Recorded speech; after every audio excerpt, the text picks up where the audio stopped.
मेरे चैंपियंस।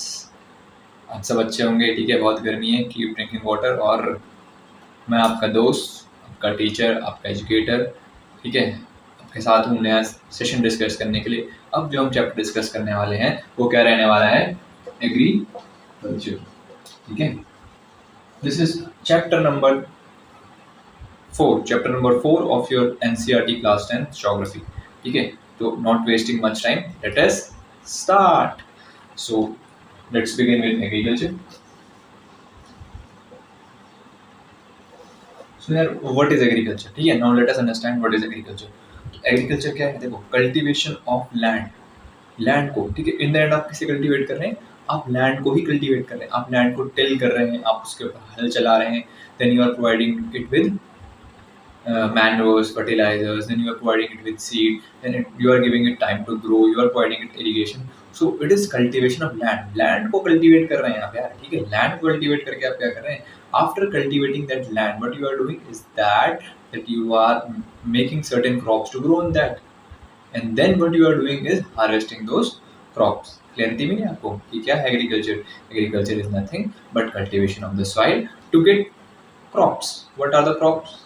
ठीक है, now we will see later what are the crops. तो एग्रीकल्चर आपको समझ में आया? एग्रीकल्चर क्या हो गया? Agriculture is cultivation of land, in the simple word but we say cultivation of land और सॉइल। तो cultivation of land and soil क्या आपका? एग्रीकल्चर। सेकंड चीज आप देखेंगे, ठीक है, आपने लैंड एंड सॉइल कल्टीवेट किया तो क्या होगा? तो क्रॉप। क्रॉप्स क्या होती हैं? क्रॉप्स वो प्लांट वैरायटीज होती है जो आप ग्रो करते हो, जिनसे आप उन्हें कोई बेनिफिट ड्रॉ करते हो। हो सकता है फूड बेस्ड बेनिफिट हो या नॉन फूड बेस्ड बेनिफिट हो। और अगर फूड बेस्ड बेनिफिट है तो आप अलग अलग तरीके से लोगे। आप फूड क्रॉप देखोगे तो कैसे कैसे होती है? दाल, ठीक है, and pulse crop are there, oil seed crop are there, vegetable crops are there, fruit crops are there, they are all based on the food. And there are certain other crops which are based on non food. कुछ crops कैसे होती है? Non food. Non food कौन सी crop होती है? देखो, non food में क्या होता है आपका? आपके सर्टेन फाइबर क्रॉप्स होती है, आपकी सर्टेन एनर्जी क्रॉप्स होती है, आपकी सर्टेन फाइबर क्रॉप्स होती है, आपकी सर्टेन अदर क्रॉप्स होती है जो कि फूड के लिए यूज़ नहीं होती है, वो अलग तरीके से यूज़ होती है, ठीक है। तो आप उनको क्या बोलते हैं? फूड, नॉन फूड क्रॉप्स, ठीक है। Then there are various other different kinds of crops, जिसमें बेवरेज क्रॉप्स, ठीक है, बेवरेज यानी खाने पीने वाली, और अलग अलग किस्म की क्रॉप्स आती है। चलो डिस्कस करते हैं। We will start with agriculture.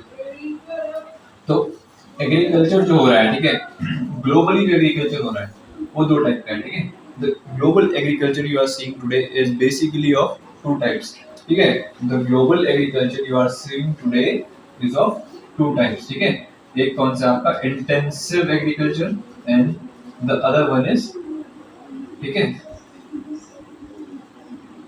Primitive agriculture, ठीक है। प्रिमिटिव एंड इंटेंसिव, ठीक है। And both are subsistence. अब सबसिस्टेंस वर्ड का मीनिंग क्या होता है?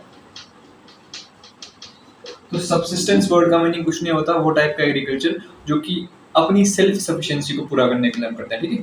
The agriculture you are doing for self sufficiency, ठीक है। तो ये बात ध्यान रखनी है, उसे कहते हैं सबसिस्टेंस। उसमें भी फिर दो टाइप का आ जाता है, एक आता है आपका प्रिमिटिव सबसिस्टेंस, एक आता है इंटेंसिव सबसिस्टेंस। अब आपको नाम से समझ आ रहा होगा, प्रिमिटिव सबसिस्टेंस क्या है? पुराना। इंटेंसिव सबसिस्टेंस क्या है? जो लार्ज स्केल पे होता है। तो there are generally basic differences between these two. Exam के लिए बहुत इंपॉर्टेंट क्वेश्चन है, बार बार रिपीट होता है, तो आपने देखना है, ठीक है।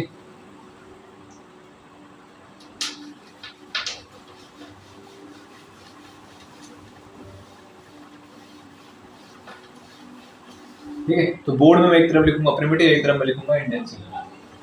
प्रिमिटिव, दूसरी तरफ मैं क्या लिखूंगा? इंटेंसिव। अभी जो प्रिमिटिव काइंड ऑफ एग्रीकल्चर, इसका एक और नाम है शिफ्टिंग एग्रीकल्चर।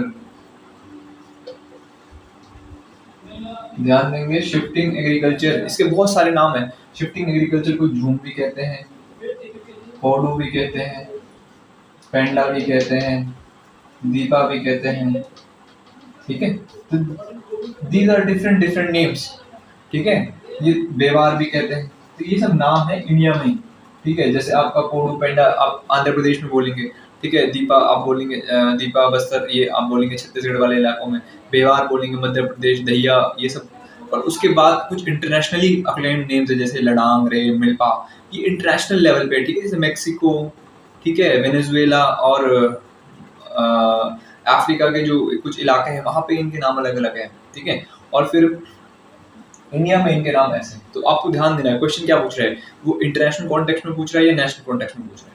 तो ये नेशनल कॉन्टेक्स्ट में इनके नाम है, और इंटरनेशनल कॉन्टेक्स्ट आपको मैंने बताया लडांगरे, मिल्पा, नुआंगरे, कोरोंको, अलग अलग नाम है, ठीक है। तो इसको एक और नाम से जानते हैं, शिफ्टिंग एग्रीकल्चर। अब देखो प्रिमिटिव है, देखिए अब ये प्रिमिटिव है तो कैसे टूल्स का इस्तेमाल होता होगा आप खुद सोचिए। If it is a primitive agriculture तो there are very primitive tool, basic tools. Hoes का इस्तेमाल हो रहा होगा, प्लाव का इस्तेमाल हो रहा होगा, animal plough, animal based plough का, ठीक है, एनिमल बेस्ड प्लाव और होस का इस्तेमाल हो रहा होगा, ठीक है। और उसके बाद क्या है, आपको अगली चीज क्या देखनी है, होस का प्लोस का इस्तेमाल तो हो ही रहा होगा, साथ में जो चीज का इस्तेमाल हो रहा होगा वो क्या हो रहा होगा, देखना है आपने, वो जो चीज का इस्तेमाल हो रहा होगा वो क्या हो रहा होगा, कम्युनिटी, ठीक है,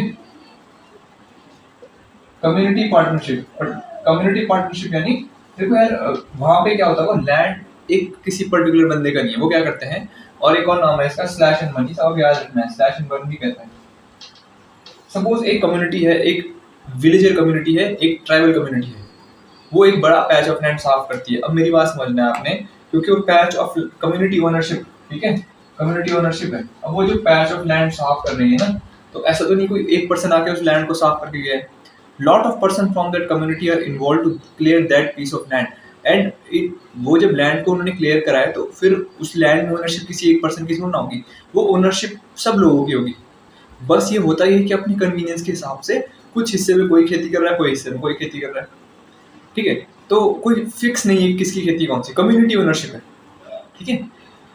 तो ये कुछ पॉइंट्स हैं। अब उसके बाद देखो प्रोडक्टिविटी कैसी होगी, प्रोडक्टिविटी कैसी होगी, कुछ सोचिए यार, प्रिमिटिव खेती हो रही है तो प्रोडक्टिविटी कैसी होगी, लो प्रोडक्टिविटी होगी ना, लो प्रोडक्टिविटी, ठीक है, प्रोडक्टिविटी लो होगी। और क्या टेक्नोलॉजी का सिंथेटिक इनपुट्स का इस्तेमाल होगा, नो, ठीक है, no synthetic input as well as technology, ठीक है। एक और चीज सोचना है आपने कि जो पर्सन जंगल में खेती कर रहा है, वेरी वेरी इंपॉर्टेंट थिंग, जो पर्सन जंगल में खेती कर रहा है, पर्सन है XYZ पर्सन है, he is doing farming in कहाँ पे, जंगल में, वो जंगल में खेती कर रहा है, ठीक है।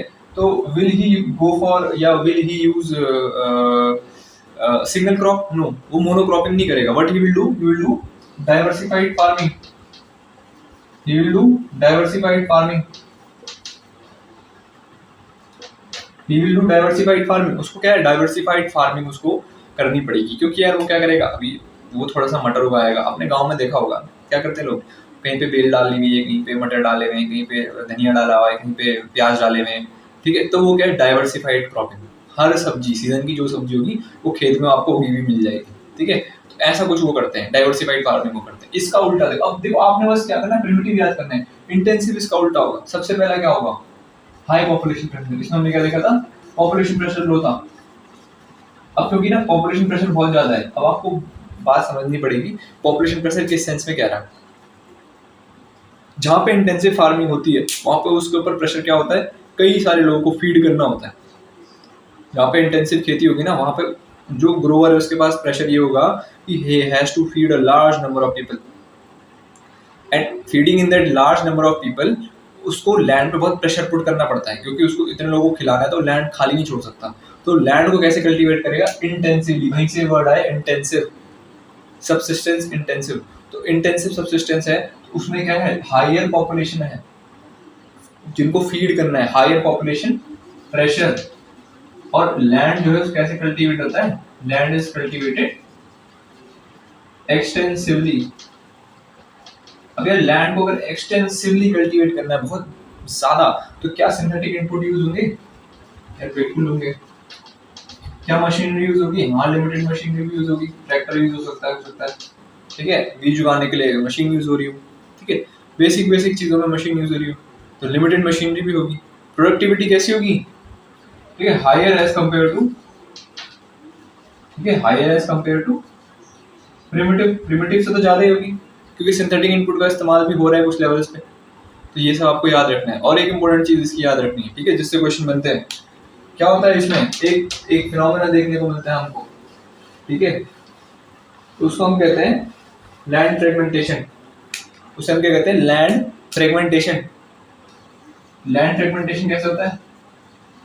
देखो यार, आपने छोटी सी चीज समझनी है। अब हमने प्रिमिटिव में देखा था कम्युनिटी ओनरशिप थी। कम्युनिटी ओनरशिप होने की वजह से खेत किसी एक इंडिविजुअल का नहीं था, खेत बस उनको दिया जा रहा था वो पूरी कम्युनिटी का ही। कम्युनिटी चाहे तो उससे वो खेत ले लेती, ठीक है। बट इसमें क्या होता है कि अब आपने देखा होगा लोग की अपनी अपनी जमीन होती है। देखिए इंडिविजुअल ए है, इंडिविजुअल बी है, इंडिविजुअल सी है, ठीक है। इसके पास कितनी जमीन है? 10 बीघास, इसके पास 5 बीघास, इसके पास 8 बीघास। एंड उसके क्या हो जाते हैं? 2 बच्चे, इसके भी 2 और इसके 2। तो क्या होगा? आगे 5-5 बीघा में बढ़ गए, और इसका कितने बीघा में बढ़ गया? 2.5 और 2.5, और इसका कितने में बढ़ गया? 4 और 4। अब क्या हुआ? इनके और 2-2 बच्चे, ठीक है। Every individual has 2 child. अब ये कितने हो जाएगा? 2.5 और 2.5 और 2.5 और 2.5, और फिर क्या होगा? 2.5 से क्या हो जाएगा? ऑलमोस्ट 1.25, ठीक है। और देन ये कितना हो जाएगा? 2 और 2। अब आपने समझना है जो प्रोडक्टिविटी, ठीक है, जो प्रोडक्टिविटी 10 बीघा में हो सकती है ना, वो 2.5 बीघा में अचीव करना बहुत मुश्किल है, क्योंकि जितना खेत आपका छोटा होता जाएगा आप उसके ऊपर ना साइंटिफिक तरीके से खेती नहीं कर पाएंगे। बड़े खेत में फायदा है कि कोई भी चीज़ आप बड़े लेवल पे करते हैं ना। अब देखो प्रॉफिट अर्न करने का बेसिक तरीका क्या है? आप क्या करेंगे? मैक्सिमाइजेशन। आप अपनी प्रोडक्शन को बढ़ाएंगे, बड़े स्केल पे चीज़ों को करेंगे। 2.5 एकड़ पे ऑपरेशन करने मुश्किल हो जाते हैं, एडवांस टेक्नोलॉजी को इम्प्लीमेंट करना मुश्किल हो जाता है ना। आपको डाइवर्सिफाइड फार्मिंग करना मुश्किल हो जाता है। इस तरीके से, इस वजह से क्या होता है? लैंड फ्रैगमेंट हो जाता है। जो खेत पहले एक पर्सन के पास 10 बीघा था, आज वो हर एक के पास कितना रह गया? 2.5 2.5 बीघा। तो this is called as fragmentation of land, and this is seen in case of intensive agriculture, ठीक है। तो ये हो गया आपका प्रिमिटिव सबसिस्टेंस और इंटेंसिव सबसिस्टेंस एग्रीकल्चर, ठीक है।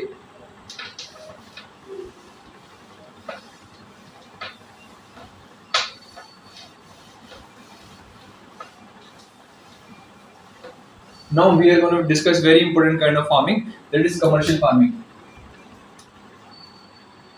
अब कमर्शियल फार्मिंग में क्या होगा? इसका देखो, इसके कुछ कैरेक्टरिस्टिक्स होंगे। एक तो देखो लार्ज एरिया होगा,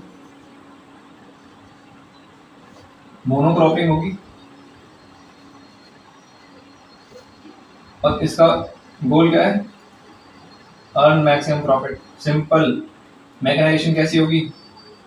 हाईएस्ट लेवल पे, क्योंकि यार प्रॉफिट बढ़ाने का तरीका क्या है? अब आपने 10 मजदूर रखे, आप बार बार उन्हें सैलरी दे रहे हो। इससे बेटर है कि आप क्या कर लो, एक ट्रैक्टर रख लो, वो खुद खेत खोद देगा, फ्यूल लगेगा तो लगेगा, बट एज सच इतना खर्चा नहीं होगा।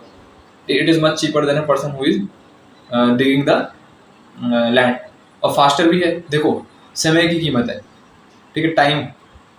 Time is very costly. उसको पता है कि वो 10 दिन में काम करेगा, ये तो ट्रैक्टर 2 दिन में कर देगा। तो मैकेनाइजेशन बहुत ज़्यादा है, मोनोक्रॉपिंग पे ध्यान है, एक क्रॉप पे ज़्यादा ध्यान है, ठीक है। और क्या होता है? लार्जर एरिया होता है, ऐसा नहीं कि 10-5 बीघा में, 50, 100, 200, 300 बीघा में खेती होती है। तो this is the features of commercial farming. Capital कैसा लगता है? ज़्यादा कैपिटल इंटेंसिव होता है, ठीक है। अब आपने देखना है सब important type of commercial farming जो आपकी बुक में बात की हुई है। एक तो उसमें कौन सी है? आपकी plantation, most important. Plantation farming क्या होती है? देखो, plantation farming is generally for those crop which require processing, जिनको प्रोसेसिंग की जरूरत पड़ती है। आफ्टर मार्केट इनको सीधे आप कंज्यूम नहीं करते हो। प्लांटेशन क्रॉप की जनरली पहले प्रोसेसिंग होती है, फिर कंज्यूम होती है। बीट कॉफी, ठीक है, बीट क्या बोलते हैं उसको, बीट कॉफी, ठीक है, या बीट स्पाइसेस आप सीधे नहीं खाते। आप कैश्यू नट वगैरह या जितने भी आप नट्स खाते हो वो भी आप डायरेक्ट नहीं खाते। आप उसको क्या करते हैं? एक सर्टेन प्रोसेस होता है, कॉफी में एक सर्टेन प्रोसेस होता है, रोस्टिंग होती है, उसको शेल से निकालना होता है, सुखा के रखना होता है, धूप लगानी होती है, फिर रोस्ट करना होता है, फिर पाउडर बनाना होता है, then you get a coffee. आप सीधे नहीं होते कॉफी निकाली खा गई, नहीं। चॉकलेट्स आपको जो मिल रही है, पहले वो कोकोआ पाउडर बनता है, देन चॉकलेट बनती है। तो इसका मतलब ये है कि majority of the plantation crops requires the processing. एक बेसिक प्रोसेसिंग, कोकोनट है, एक बेसिक प्रोसेसिंग लगती है उसको भी लाने के लिए, ठीक है। तो इन क्रॉप्स को जनरली प्रोसेसिंग लगती है। इनमें एग्जांपल्स क्या क्या है? Coconut, spices, coffee, bamboo. Okay, bamboo is also done in plantation. तो इसके खासियत क्या होंगी? देखो, एक तो लार्ज एरिया होगा, क्या होगा? A very very large area. अब आप जब इतना बड़ा लार्ज एरिया रहोगे तो आप क्या लगाओगे उसमें, बहुत सारा कैपिटल। इतना बड़ा लार्ज एरिया आप लोगे तो कैपिटल लगाओगे। कैसी फार्मिंग है? Labour oriented, labour oriented. ठीक है, अब लेबर ओरिएंटेड क्यों है? सिंपल है, देखो यार मैं टी का एग्जांपल लेता हूँ इसमें। टी के हमें लीफ प्लग करनी होती है, तो अब आप में जाके पत्ते नहीं तोड़ सकते। जो लोग वो काम कर रहे हैं ना, वो बहुत पीढ़ियों से वो काम कर रहे हैं। दे नो वेल कि कौन सी पत्ती तोड़नी है, कौन सी पत्ती छोड़नी है। क्योंकि देखो, अगर वो बहुत बूढ़ी पत्ती तोड़ देंगे तो quality of T will decrease. अगर बहुत यंग पत्ती तोड़ देंगे तो भी quality of T will suffer. तो उनको क्या चाहिए? परफेक्ट पत्ती तोड़नी है। और परफेक्ट पत्तियां कौन तोड़ेगा? जो उस पेशे में बहुत साल से होगा। तो सिंपली इसलिए लेबर ओरिएंटेड है। लेबर चाहिए, लेबर भी कैसा? स्किल्ड, सेमी स्किल्ड लेबर है, अपने काम में अडप्ट लेबर चाहिए, तो इसलिए लेबर ओरिएंटेड है। ठीक है, तो ये सब बातें हमने कर ली। इसके अलावा भी बहुत सारी होती है, आपकी बुक में नहीं दी थी। हॉर्टिकल्चर होता है, पिसिकल्चर होता है, ठीक है, बहुत सारे होते हैं, अलग अलग टाइप के कल्चर्स होते हैं, वो कमर्शियल के अंदर आते हैं। शहद शहद का इकट्ठा करना, ठीक है, एपिकल्चर, सब they are all under branches of commercial agriculture, horticulture. ठीक है, बेसिकली आपके पास जो डिस्कस हुआ प्लांटेशन फार्मिंग, ठीक है।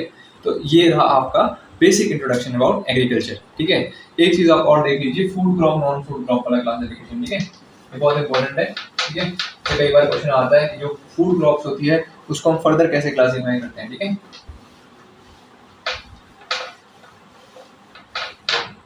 देखो बच्चे, ये आपका क्रॉप्स क्रॉप्स का मैंने बता दिया कि ऐसी चीजें जो हम उगाते हैं। ठीक है, plants which are grown for benefitting the human को बेनिफिट करने के, जो भी क्रॉप आप, और जो भी फसल, जो भी प्लांट आप उगा रहे हो और उससे आप कुछ बेनिफिट ले रहे हो, वो दैट इज अ क्रॉप। ठीक है, crop can be a food crop और a non food crop. Food crop में आप क्या ले सकते हो? देखो बच्चे, pulses, oil seeds, cereals, majority यही है। ठीक है, पल्सेस, ऑयल सीड, सीरियल्स, दाल। सीरियल्स क्या होते हैं? जो आपकी डाइट का स्टेपल पार्ट बनाते हैं, जैसे चावल, व्हीट। जी, आपको चाहिए ही चाहिए। ठीक है, आपको दाल पियोगे तो चावल तो उसके साथ खाओगे ना, या रोटी तो खाओगे। सीरियल्स, प्रोटीन का मेजर सोर्स होते हैं सीरियल्स, सॉरी, कार्बोहाइड्रेट का मेजर सोर्स होते हैं सीरियल्स। कार्ब्स आप उनसे लेते हो, और प्रोटीन के लिए आप यूज करते हो दालें, और फॉर फैटी एसिड्स और एसेंशियल फैट्स आप जाते हो ऑयल सीड पे। नॉन फूड में क्या आता है? ठीक है, नॉन फूड क्रॉप्स में क्या आता है? नॉन फूड क्रॉप में आपकी फाइबर क्रॉप, जैसे एनर्जी क्रॉप्स, जैसे फाइबर क्रॉप्स कैसी? जैसे कॉटन, जूट, ये सब फाइबर क्रॉप्स है। आप खाते नहीं हो ना। एनर्जी क्रॉप्स कैसे? कई सारे पौधे ऐसे हैं जिनसे बायोडीजल, बायो ऑयल बनते हैं, या बायो अलग अलग टाइप की चीजें बनती है, तो वो जो फ्यूल की तरह यूज हो रहे हैं उन्हें हम कहते हैं एनर्जी क्रॉप्स। देन उसके बाद कुछ मिसलेनियस कैटेगरी जिसमें बेवरेज आता है। बेवरेजेस क्या होते हैं? बेवरेजेस होते हैं आपके पेय पदार्थ, पेय पदार्थ। ठीक है, जो आप पीने में लगाते हो, जैसे आप कॉफी, टी, अलग अलग टाइप की चीजें और होती है, अलग अलग, जैसे आपके वो भी आते हैं, जैसे लाइक चाय आते हैं ना, अलग अलग चीज होती है, हर्बल चाय, मार्केटिंग होती है, हर्बल चाय, हर्बल चाय। तो सब पेय पदार्थ, they all come in beverages. इसी के अंदर एक आता है और, ठीक है, मिसलेनियस में और क्या आता है फिर? Medicinal and aromatic. आपकी बुक में नहीं है, ठीक है, मैं बता रहा हूँ just for your knowledge. MAP, medicinal and aromatic, जैसे कि लाइक धूप बनती है अश्वगंधा चीज़ों से, तो वो सारी चीज़ें। ठीक है, जैसे एसेंशियल ऑयल, रोजमेरी का एसेंशियल ऑयल आता है, डिओड्रेंट्स के लिए आता है ऑयल आता है, रोज आता है। ठीक है, these all are medicinal and aromatic crops. ठीक है, तो ये क्लासिफिकेशन था आपके पास। फिलहाल क्या है इसमें? फूड में आपके पास 3 है, और नॉन फूड में आपके पास फाइबर क्रॉप्स दी हुई है। ठीक है, in your chapter non food में फाइबर क्रॉप्स है। So this is all about agriculture. Now in our next topic we will discuss what are different kind of crops और उनकी requirement क्या क्या हैं। ठीक है, so thank you for being in this lecture. I hope you all enjoyed this lecture. Thank you बच्चे।